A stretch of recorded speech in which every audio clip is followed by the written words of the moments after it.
Welcome to the Level Up Artist Podcast. We're your hosts, Adriana and Jackie Sanders. We're two art professionals sharing forth the advice and business lessons we have learned along our creative journeys. We talk to artists, leaders, and art professionals to demystify the creative process and discover new ways to succeed as a career-minded artist. If you find value in these conversations, please go ahead and subscribe. This will help other creatives like you find our podcast, and you'll be notified when we drop a new episode every Tuesday.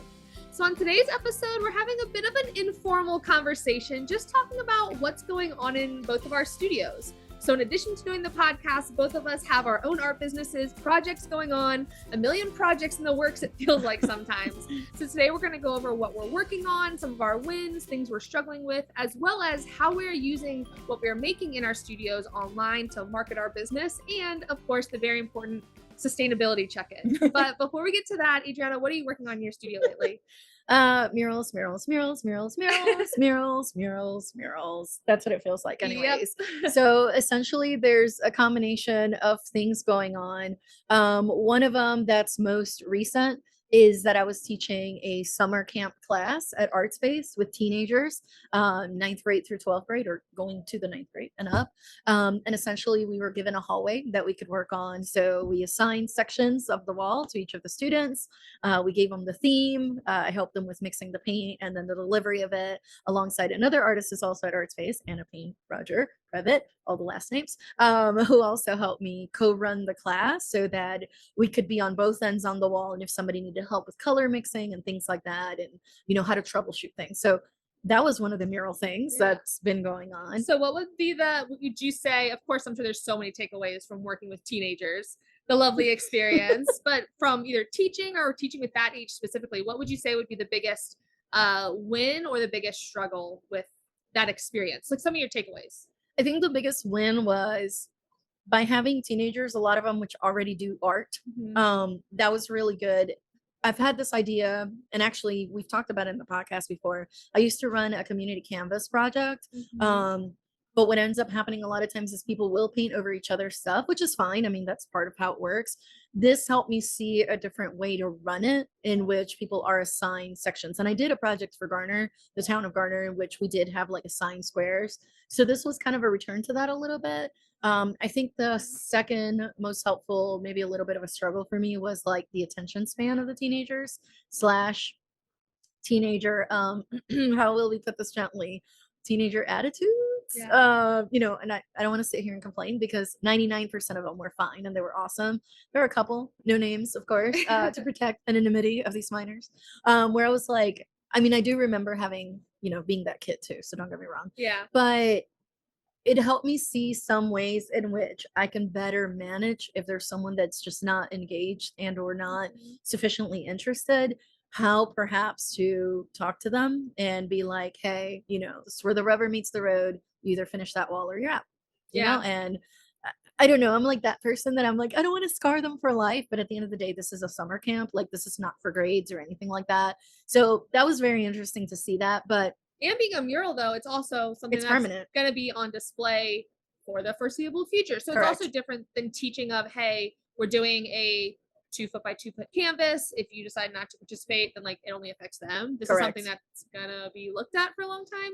So with hundreds and thousands of people looking Yeah. at it. So that's where it was like, but again, on the flip side, like most of them were amazing. Like most of the artists, like I won't mention them because then if I leave one of them out, no, I don't want to leave any of them out. But I had 12 amazing artists that I was working with. So that was great. I think the other very positive thing that I learned from it, going back to the positives real quick, was seeing how some of them, if I prompted them correctly, could actually work with each other. So some of them actually, quote unquote, like, like the saying goes, understood the assignment. And then it was like, I need you to work with your neighbors, wall neighbors on these sections and things like that. And they did. They actually communicated with each other, even though they're all from different schools, they've never met each other before then. And they were willing to come together to make this thing work. So that was actually pretty cool. Yeah. But that was one of the experiences, was definitely that. Looking forward to doing it again, although next time I think I want to do an adult version of it, or maybe like teens and adults kind of thing, as opposed to just teens and preteens. but that's in the future. We're not going to put that on the menu at this time because there's a lot going on already. And then some of the other stuff I've been up to has been gallery research, meeting with some gallery owners actually, and getting like more feedback and trying to see, are they a good fit for me? Am I a good fit for them? Like that kind of conversation. So a lot of the outreach part of it, that's been going on behind the scenes a little bit. But honestly, 95% of my life right now is a big mural project that I think we hinted on in a previous episode. But And by the time this episode is live, it will be completed and done and on view for the world to see. probably, depending on the Yeah. weather. Yeah, Let's that's fair. let's not jinx Unless it. we Yeah. get 3 weeks of rain, I think we'll be good. I think we'll be good. We're like 3 weeks in. Yes, yeah. So we'll see. We'll see. But yes, if you follow us on social media, you'll see when it comes up. And I'm sure I'll share it after the fact for like several posts because I have so much footage. More Which on we'll that get later. into later. Yeah, absolutely. But that's been the other thing. So Jackie here, of course, has been one of the artists that's been helping me out. Cindy and Anna have been helping me out as well. It definitely takes a village. I won't go too full into it. Maybe we'll have a different episode in the future. Yeah, maybe just a deep dive on murals, factors, things to consider, Yeah, all that. yeah. And luckily for you guys that are listening to this episode, we have had some wonderful muralists, graffiti artists, and commercial artists. Not too many episodes back you can listen to. So we definitely go into a lot more of the murals. I mean, they kind of helped me unofficially on my mural education. Thank you guys. Thank you, Kelly. Thank you, Morgan, and thank you, Taylor, for that. But essentially, yeah, it's been a lot. So a lot of it is mural. But we can talk more about that later. How about you, Jackie? Oh man, in my studio, I feel like there's been not a lot going on, and yet also a million things all at one time, which I feel like a lot of people can kind of relate to. So being the beginning of the summer, I get a lot of my creative inspiration from being outside, from being social, being an extrovert, and just being in that like late spring, summer changing season of life that I'm in right now. It's been a lot of creative time outside of the studio. And from outside the studio, I mean from an art making standpoint. But exhibition wise has been keeping me very busy. I wrapped up, I had a solo display at the Garner Performing Arts Center, which is a large series I had worked all last year creating, which was amazing. It felt so good to have that done. And then when that broke down, I went and took pieces to Sertoma Art Center in Raleigh, as well as an exhibition space up in Richmond called Yellow House.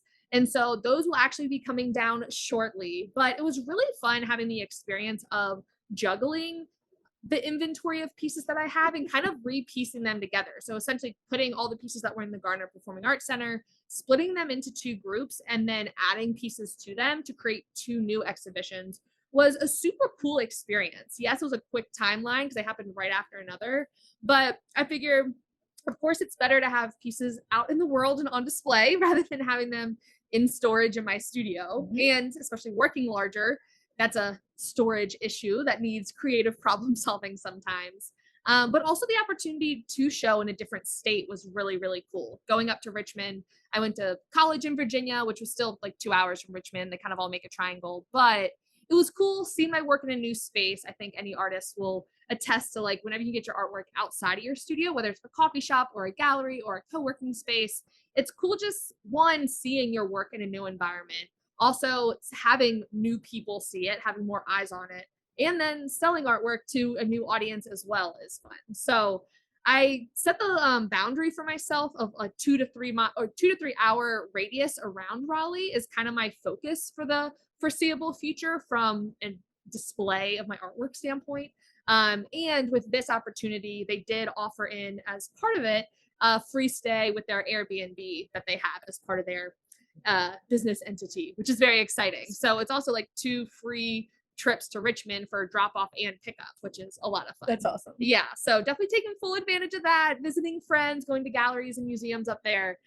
So although they don't pay to have the artwork in their space, like some places have a stipend or something like that, I do get a free trip to Richmond. So I call that a win. Yeah, definitely a win. Yeah. And so thinking kind of in that mindset of expanding my reach and expanding the audience as I'm out and about in the world enjoying the summer weather, I've been shifting my mindset of thinking of new audiences as well as retail spaces for my pieces. So I weirdly enough, thinking ahead to Christmas already, that has honestly been at top of my mind, which maybe we could do like an episode just about that. We talk about that a lot in our Level Up Artist Business membership of starting Christmas in July, because that's really when preparation starts for Christmas. if you want to avoid last minute burnout, last minute hustle in that Q4 time. So I'm already thinking about like new art products that I want to develop. These are reproducible art products, not original art products, because I have my color catcher series, and have just expanded that into a new retail space here in Raleigh, which I am so excited about. It's at Deco Raleigh, which by the time this episode is live, I would have already announced it. So I'm super excited about that because it highlights local and small businesses. And especially for me, I do a lot of my Christmas shopping there, aside from markets and pop-ups. That's kind of my last, okay, I need to get for a few more people, my last place that I shop. So I absolutely love the store. So having my artwork there has been like a big goal of mine for a long time. It's a great fit. Yeah. And now having my color catchers there, which is very exciting, but also just thinking about the expansion of art products from a larger brand perspective, which we have episodes all about factors to consider when developing art products, original versus reproducible, all those details that you guys can deep dive into. But that's kind of been top of mind for me. And I'm excited to start developing those over the next couple weeks now, so that by the time that Christmas is here, I already have my plans, my strategy, and maybe test run a few of the products before then, as well as workshops too, kind of going into that social aspect of my art business. I absolutely love making original artwork. I love producing pieces for collectors, but I also love interacting with the public, having a public facing studio. And so being able to develop in-person workshops has been top of mind as well, which we can maybe do another episode on that. Yes. I feel like our studio updates like, oh, that would be a good episode. Oh, that would be a good episode. It's good for brainstorming. Yeah. But like all the factors to consider of it has to be on a workshop where like the end product is in line with your style, right? Like as an abstract geometric artist who works in acrylic paint, it wouldn't make sense for me to teach an oil painting portrait class because one, I'm not very good at that. And if I did, maybe that's a secret talent, then I should be leaning into that from an art making standpoint. But thinking about the audience, is this for artists? Is it for non-artists? Is it for both? What's the end goal of the workshop? All those things. And just remembering that human connection that we as artists have the opportunity to share with people. So I'm excited to dive in and develop that a bit more. Again, a different type of creative planning. It's more of that business strategy, but I'm very excited about it. It's like different income streams as well as just different ways to connect to more people. Yeah. Plus, this is the perfect time of the year to start thinking about that. Like, Yeah. like going back to murals, because that's what I'm talking about a lot. It's like I had to pause a lot of the teaching other than the summer camp itself, which Right. is still a mural, mind you. Because I was like, for me to teach, say, like a regular, Like a color pottery mixing workshop. class, Yeah. or a clay workshop or whatnot.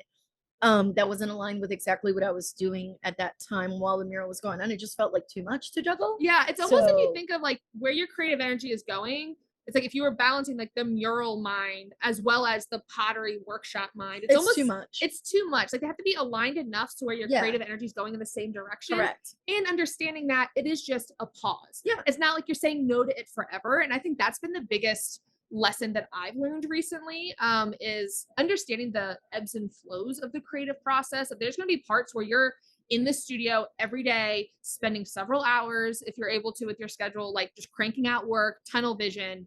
Or there's going to be times where you're like, you know what, I'm kind of in that admin workflow and I'm applying to calls and I have all this artwork. I need to find places to display it. Or, oh, I have this huge mural. This is my one project I'm working on versus, okay, I have 13 paintings in the work and I just need like, they're all different phases and mindsets and shifts. And it's okay to acknowledge the phase of your creative journey that you're in and not expect yourself to do everything all the time. Because Why I think, not? Why not? yeah, I think artists, we can get like shiny object syndrome at times, but also can be our own worst critic of, oh, I know I'm doing all these things, but here's the long list of things I'm not doing.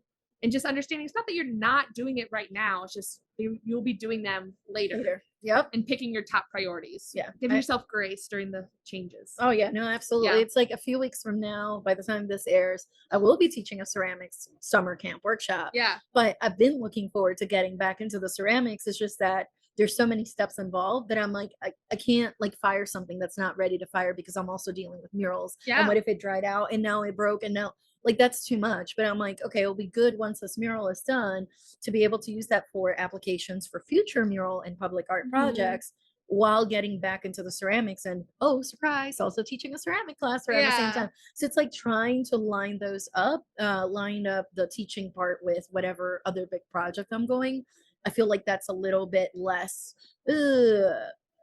it's a little bit less disruptive than if I'm trying to switch between painting small and doing works on paper and Mhm. doing sketches and doing digital and doing Yeah. murals and following up. And when do I need the lift? Oh no, the lift, it's raining. I can't get the lift. Like instead of trying to like balance so much of that, I'm trying to like narrow it down a little Mhm. bit, which feels a little scary, honestly, because I am that person that has like 50 dishes spinning at the same time. And to be like, no, you have three, it's like, but what Yeah. if? I don't know. I think the way you phrase that, like disrupting your energy, is a Mhm. good way of thinking about it because it's not like you're oversimplifying to the point where it is limiting of your creative energy, but you're also not extending yourself so thin that you can't actually make progress in any one of those things. And Exactly. that's the name of the game, right? It's kind of like doing as much as you can at any given point, but not so much that you're actually not doing anything at all. Right. Exactly. Yeah. It's not like I'm just doing the mural and nothing else. It's Right. like I still have emails, I still have follow-ups, I still have open calls, I still have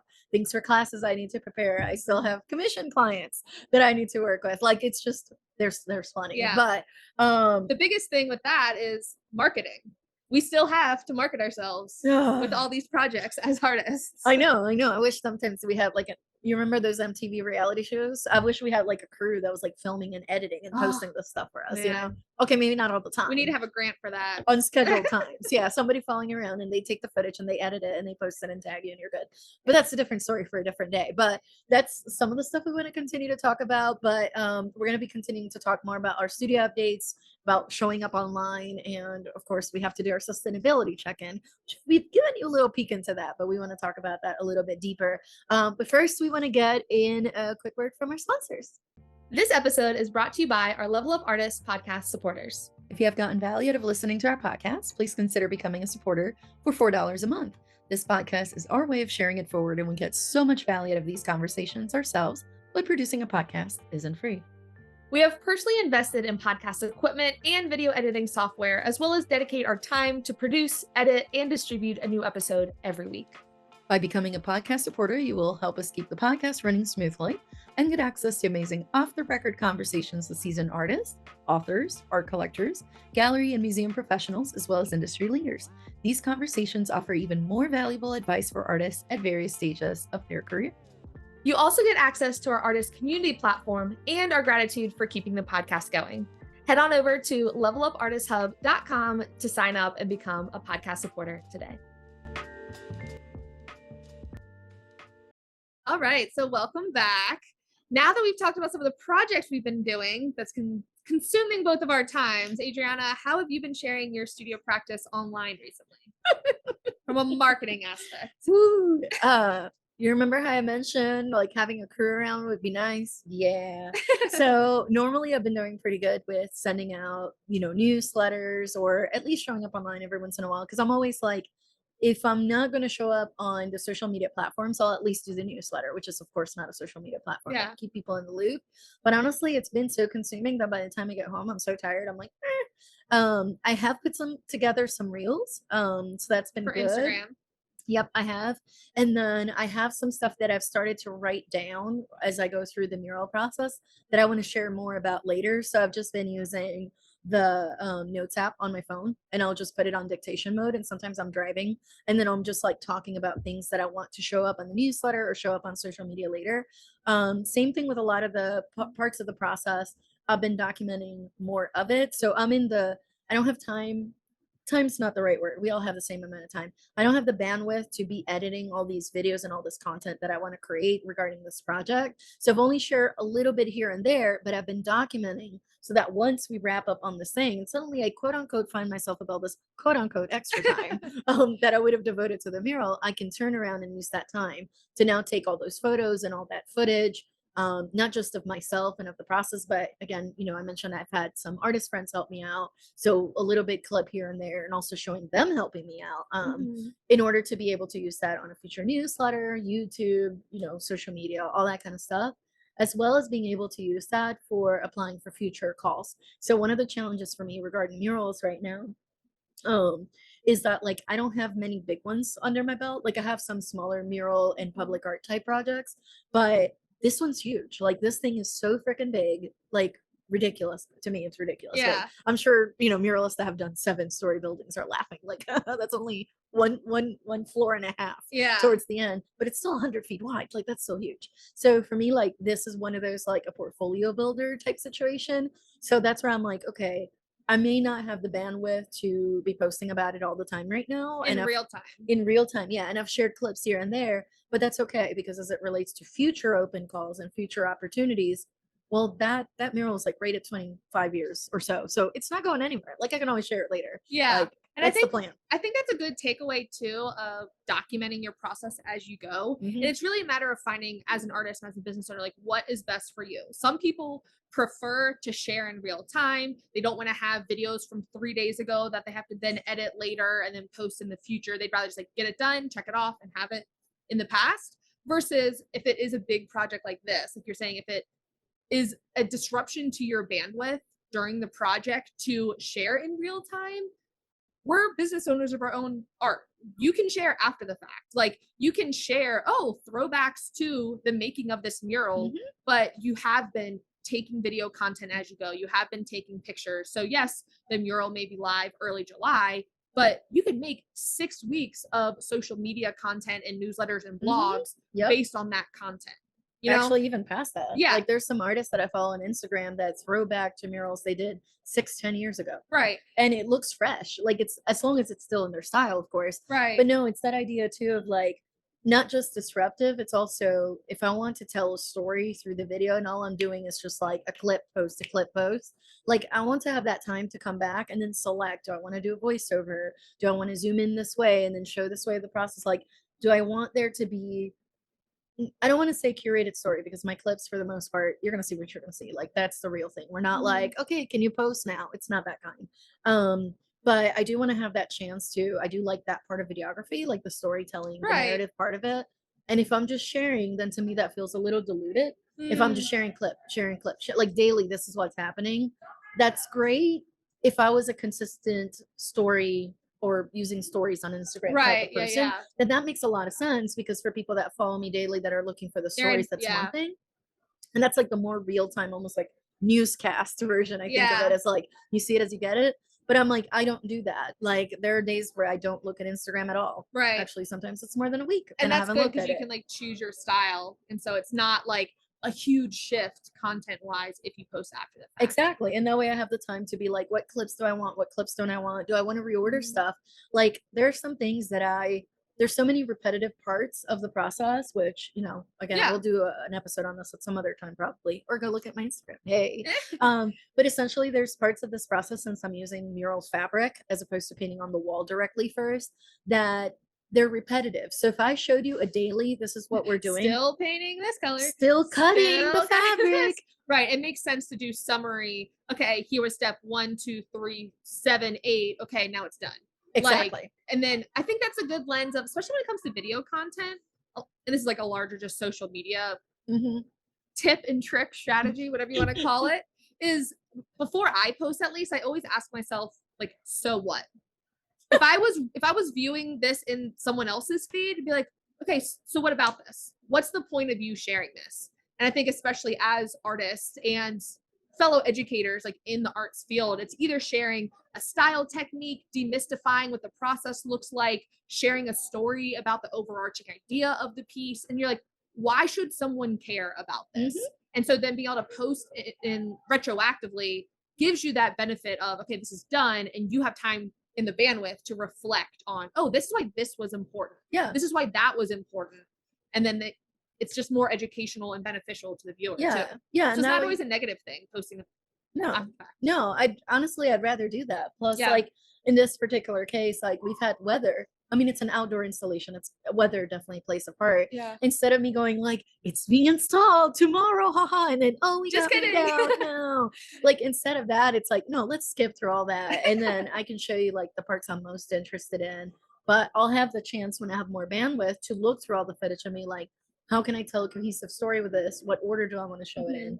Yeah. And what parts of like, oh yeah, somebody was scratching their behind. We are not going to show that. Like, Dancing, maybe. Scratching, depends where. You know what I mean? There'll But definitely be like, some dancing in those clips, oh I'm yeah, sure. yeah. But if it was just like raw, here it is. I mean, that's a storytelling style. It's just not my style. Right. And I'm Yeah. like, I want the time. Like, I don't know. The Yeah. videography storytelling part is fun. So Yeah, but anyways. you have the content for future. Yes, So yes. although it hasn't been all shared out yet a lot, There's it's been a coming. few reels. It's coming. By the time you see this, there's been a few reels. You can go check them out. Yeah, yeah. But how about you? Man, from a sharing my studio practice online standpoint, I have definitely been sharing some on Instagram. I've made it less of a systematic process just because as I shared earlier, I've had less longer studio painting sessions. I've definitely been prioritizing at least 2 or 3 a week, but I've been very intentional about, because I'm spending less time in the studio because of socializing, playing in volleyball leagues, traveling, all those things. When I'm in the studio, I want to remain hyper present in my creative process. And oftentimes, if I'm documenting my creative journey, I'll do it or my creative time, I do it at the end of a painting session, because I find that then there's something about like being perceived in my creative space that changes the energy. And I'm sure people may be able to relate to that. So especially when making content for social media or for newsletters, it's not that it's forced, but that's not when I'm in the thick of my like tunnel vision creative energy time. I'm either like going into it or coming out of it. So I haven't been sharing as much as normal, but I am diving in currently. I'm in the thick of kind of restructuring my plan for newsletters. I'm super excited, but also added overhead that my newsletter has grown to the size where all of the free trials of many of the websites are no longer applicable to me because my audience is growing, which is very exciting. Not complaining at all. Yep. But I think, as anyone knows, once you start having to pay for something, so I use MailChimp. So now that I have to start paying for MailChimp, I'm like, oh, I should really be leveraging this more than I currently do. So currently the only automation that I have with my newsletters is a welcome email when someone signs up. So they automatically get a welcome email about me, kind of an overview. So I'm doing an overhaul of that, as well as my website right now, especially in that mindset of thinking, okay, if I have artwork in Richmond, there's going to be people that never meet me. They may not even follow me on Instagram, but they hear about me and then go to my website. So really taking that critical lens to my website of, is it really optimized? Is the workflow and user experience really the best it can be, and still in line with my business now? I think it's good for everyone at least every 6 months to look at their website, if not every year, to say, does this really reflect the priorities of my business? If your artwork is, or if your website is, let's say, all about murals, but you don't really do murals anymore, you do more workshops and in-person events, you want to make sure it reflects that, or vice versa. So I feel like in that season of like refresh, kind of building that foundation going into the fall and winter, I want to make sure that's in line. And so I'm very excited to get that underway. So it's definitely documenting my creative process, but thinking more from that evergreen content of videos about me, about my work, making sure my website and newsletter are laid out so that once I start diving into more specific series content, that foundation is already there.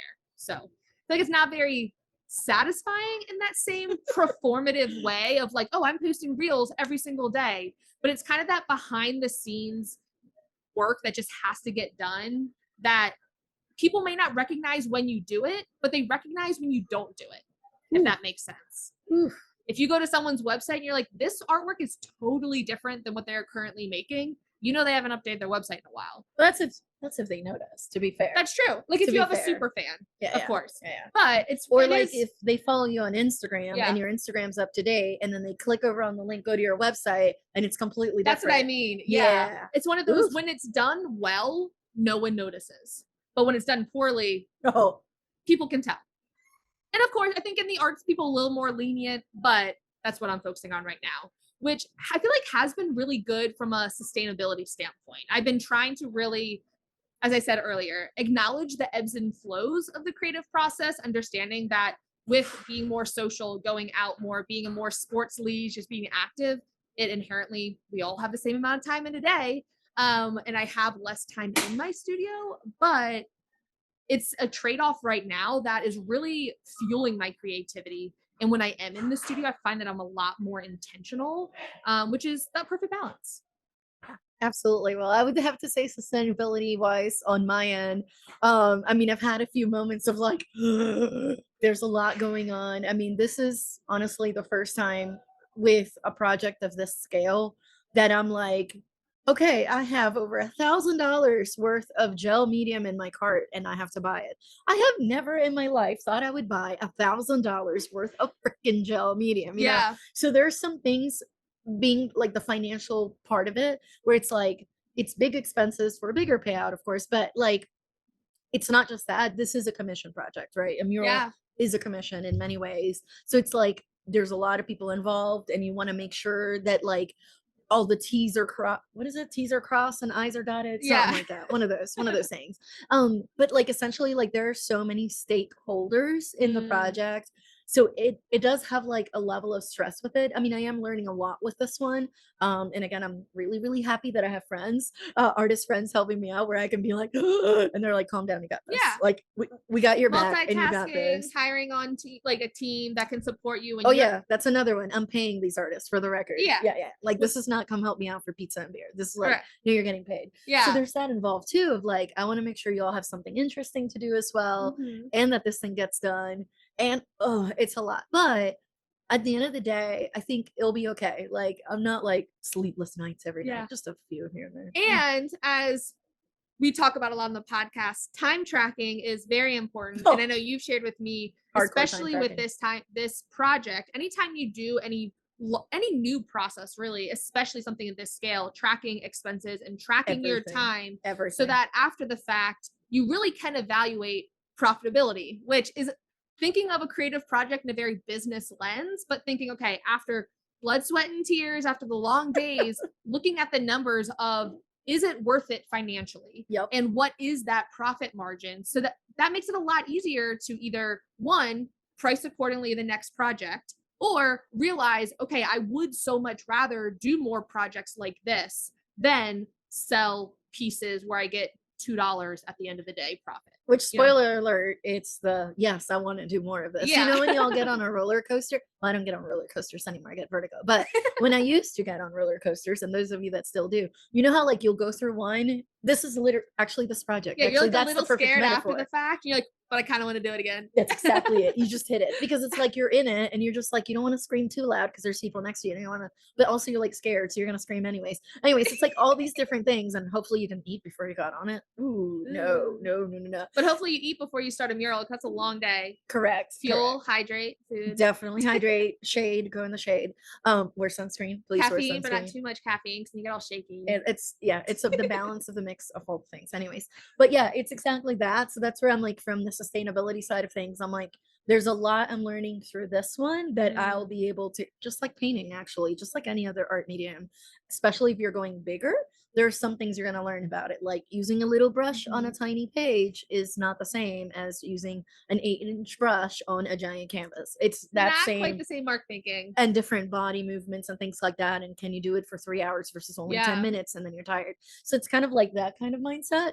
So it's been great. Like the roller coaster. Yes, I haven't even gotten off this ride and I already know I want to ride again. Yeah. So there's that. Yeah. But I think sustainability wise, though, as an outsider looking in, I mean, you have had very long days recently and consistently, but from what I perceive at least, it hasn't been like burnout level because you know it's a long project. and I think also it's because different. I've invested in help For and having sure. assistance where like I have looked back to see how many hundreds of hours this project has taken already. Right. We're like, well, you're teaching workshop. We can be in here painting on pieces that it doesn't necessarily have to be your hand. Like there's Correct. certain parts of the process that the artist Some of it has can to be do, delegated. but other things like it doesn't matter if you're clear coating this already painted piece. Anybody like, can clear coat. Yeah. I mean, it takes 5 seconds of instruction, if anything. Right. That's You're it. like, great. Now multiply, do it times 4 hours. Go. Exactly. Bye. Exactly. But instead of me sitting there in the studio 4 hours skirt coding, there's 2 of us, 2 hours. Actually, there's 3 of us. Okay, well, now it's an hour and a half. Yeah. So to me, that's been worth it. And that's also been part of the learning experience of like to keep this sustainable. Like, this is why I'm starting this big project with already getting help and getting myself accustomed to paying for assistance, Yeah. to paying, It's to so worth it. delegate, so that I'm not like if I had been doing this myself, I probably would have burnt out already, So honestly. burnt out, Or I mean, after finishing the project, it would get finished on time. Don't get me wrong, but like I would have had to work a lot more times, like till 11 p.m. in the studio, and then get fast food because that's all that's open at that time. Because I'm not gonna cook at 11 p.m. Right. when I get And then you home. don't have good energy because Yeah, you're and then you're eating tired, out and every then I'm day. waking up early, but I'm only you all see where this is going. It's like a cycle. So that's why with this one, I'm like, it's a big project. I'm gonna get other people. Like, and that way too, like if you're coming in and I've already been working at it 4 hours and I'm starting to get tired, but you're coming in fresh, you're gonna be Right. like, have you thought about doing it this way? I'm like, what's 2 + 2? 5? Right. Oh, that's a great idea. Yeah, Yeah. I didn't even think of that because my brain's like, I'm already Yeah. tired. And I think that's So it's been good. that's been a great. I'm glad you're having such a good experience with it. I love being able to help with it. I know Cindy does as well, but especially for a first big project like that, I think that's very, very smart to do by start with delegating because you would almost rather like cut into the profit a bit more than like worst case, you cut into the profit a bit more than maybe you needed to, but how you feel at the end of the project is going to be so much better than, oh, I need an extra like X I need number 2 of months off, dollars. or I need 2 months off because Yeah. I'm so burnt out. Right. Because I feel like everyone knows when you are at that burnout phase, you're like, oh, would you pay $100 not to feel that way? Yes. Like that's the point of, okay, yeah, you need to take 2 months off, which is, Or in this case, over 1,000, Yeah. actually. yeah, Like between 3 people that have been helping me out. And I'm like, worth it. so worth it. So Yeah. worth it. Because honestly, like, oh no. Yeah. Anyways. Delegating to scale the business. Another podcast episode idea. No, and actually you said that, and coming from the corporate, well, okay, we'll wrap it up with this, I promise.